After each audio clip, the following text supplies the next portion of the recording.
Assalamualaikum warahmatullahi wabarakatuh. Jumpa lagi dengan saya Anggra Putri Tania, dan kali ini saya akan menjawab banyaknya pertanyaan yang masuk ke dalam kolom komentar. Dan sebelum kita lanjut, jangan lupa subscribe, like, komen channel YouTube Guru Official 86. Terima kasih.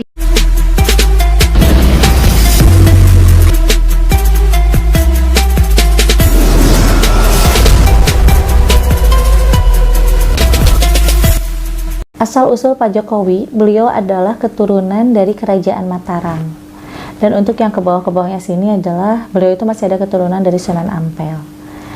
Dari Kerajaan Mataram itu dari ayahandanya ya, yang bernama almarhum Noto Miharjo. Dan dari ibunya, almarhumah Ibu Sujiatmi, itu kebanyakan para ulama besar ke atasnya itu. Dan masih ada keturunan dari Kesultanan Cirebon, Sunan Gunung Jati. Beliau itu orang yang sangat sabar ya, orang yang sangat sederhana, karena semasa hidupnya ayahandanya Pak Jokowi itu sangat mendidik anak-anaknya dengan keras, tegas, dan bijaksana. Makanya semua anaknya sampai sekarang cucunya, semuanya itu tidak ada yang tinggi hati, semuanya itu sangat merendah dan sangat sederhana dalam menjalani kehidupannya. Untuk kakek dan ayahandanya Pak Jokowi itu ikut andil dalam memperjuangkan kemerdekaan Indonesia. Tetapi tidak banyak orang tahu, makanya banyak orang yang berprasangka atau salah praduga. Jadi di benaknya Pak Jokowi itu tidak ada cita-cita untuk memimpin negara Indonesia atau menjadi presiden. Cita-citanya sangat sederhana, hanya ingin membahagiakan keluarga dan ingin membahagiakan orang-orang terdekatnya, dan sangat bercita-cita mulia agar bisa berbagi kepada sesama. Jadi sedikit pun tidak ada di benaknya untuk menjadi seorang pemimpin, apalagi menjadi presiden. Tetapi kan semua itu kembali lagi kepada haknya ya, walaupun tidak mau atau tidak diinginkan cita-cita tersebut, tetapi sekarang ini menjadi haknya, yaitu menjadi presiden pemimpin negara Indonesia. Jadi tidak mengenalnya, tetapi saya mengenal di media ya. Di media itu saya sering menonton TV dan juga sering mengikuti berita-berita terkini. Menurut saya Pak Jokowi itu adalah orang yang sangat baik hati, rendah hati, dan beliau itu adalah orang yang sangat cerdas, berpengalaman dalam segi politik ya. Walaupun sebelumnya beliau itu tidak ikut-ikutan politik, tapi kesini-kesini karena dengan kecerdasannya itu sangat pandai dan piawai dalam politik yang positif. Untuk Ibu Hajah Iriana itu sebenarnya keturunan priai ya, keturunan priai, masih ada keturunan dari Keraton Yogyakarta. Dan kebanyakan menak-menak ya, atau bisa dikatakan Raden. Sebenarnya saya ini anti politik ya, bahkan saya berada posisi di tengah-tengah karena saya hanya sebagai rakyat biasa ya. Saya tidak kenal juga dengan Pak Presiden.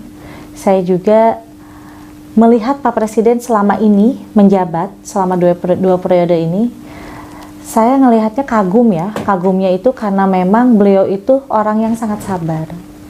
Dibully, dipitnah, dihina, tapi beliau itu sabar dan selalu memasrahkan kepada Allah Subhanahu wa Ta'ala dalam setiap persoalan dan masalahnya. Disembunyikan oleh beliau itu sangat banyak ya, sangat banyak, karena memang beliau itu tujuannya sangat mulia dalam memimpin negara Indonesia ini. Tetapi setiap usahanya itu selalu dipandang sebelah mata.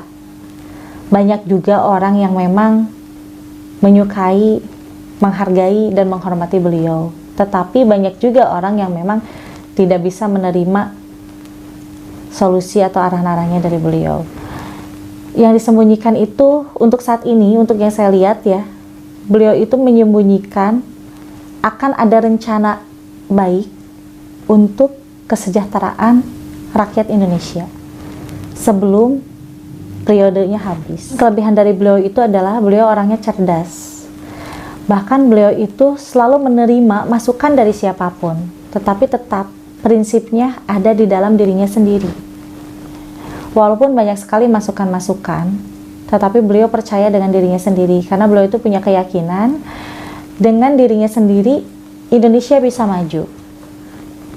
Tetapi kelebihan-kelebihan dari beliau itu belum semuanya terrealisasi. Jadi masih ada yang disembunyikan yang memang belum direncanakan oleh beliau. Karena memang Pak Jokowi itu tidak ambisi dalam segi kepemimpinan. Beliau itu selalu apa adanya. Kalau untuk yang saya lihat, kenapa Pak Presiden bisa menjabat sampai 2 periode ini? Kalau untuk yang saya lihat, ini memang betul haknya ya, walaupun pernah dikatakan adanya kecurangan. Kalau yang saya lihat, insya Allah sih tidak ada kecurangan. Karena di saat manusia dilahirkan itu sudah tertulis dalam bab hal rezeki, bab hal karir, bab hal jodoh, bab hal kematian di dalam lauh mahfuz. Kalau untuk yang sejatinya. Dengan kondisi saat ini, sebenarnya Pak Presiden itu tidak tega ya, hatinya itu menangis, menjerit, tidak tega melihat rakyat-rakyat kecil. Tetapi karena memang peraturan, bukan hanya di Indonesia saja, tetapi di seluruh dunia mengharuskan seperti ini, akhirnya beliau itu mengikuti aturan dari pemerintah.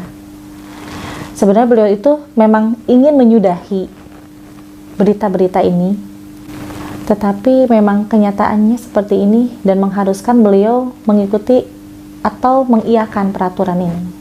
Pada saat itu rencananya iya akan dipindahkan, tetapi kalau menurut firasat saya, sepertinya DKI Jakarta tidak akan terrealisasi untuk pindah ke Kalimantan. DKI Jakarta akan tetap menjadi ibu kota. Sebenarnya kemarin itu menyiasati dengan adanya pembangunan di Kalimantan yang diisukan bahwa ibu kota DKI Jakarta akan pindah ke Kalimantan.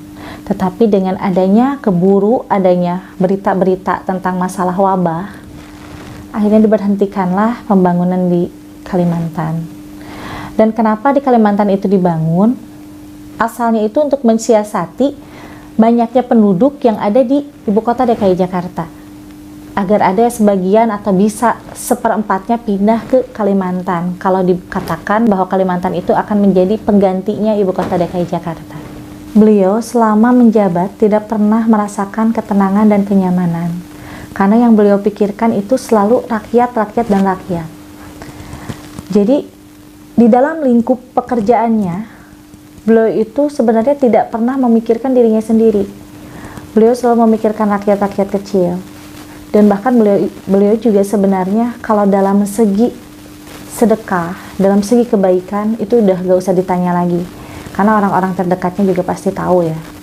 Cuman beliau itu orangnya tidak pernah mau memperlihatkan kebaikan di mata orang banyak.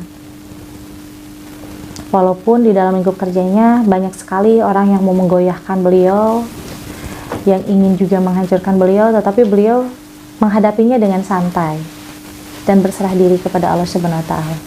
Ya sahabat IMP, sekian dari saya, Anggra Putri Tania, dan sekali lagi mohon maaf yang sebesar-besarnya. Bukan berarti saya sebagai pendukungnya Pak Jokowi, bukan berarti juga saya memihak kepada Pak Jokowi. Posisi saya hanya di tengah-tengah, dan menurut saya selama beliau menjabat itu sangat baik dan sangat bagus.